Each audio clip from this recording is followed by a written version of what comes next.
Gwtar julini दे फंबायमोन मावदो they get साजायदों गाबोन खैना गोदान फैगोननि हाबा थिलियाव सेंग्राफ्रा साजायगासिनो नाम लेरथ'वाखै बर' समाजनि नेम बायदियै सिथ्ला गेजेराव अदाब बानायबाय जरासे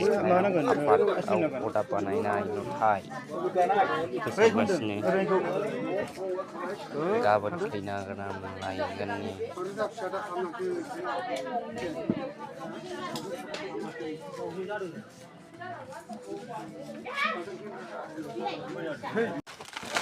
बे मा जागोन आमाय मा जागोन बे औ संग्रा खावग्रा गोदोनि बायदि model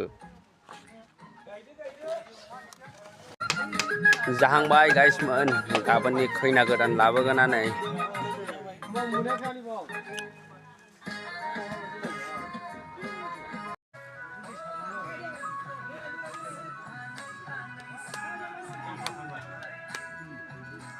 ini mulai juga baik.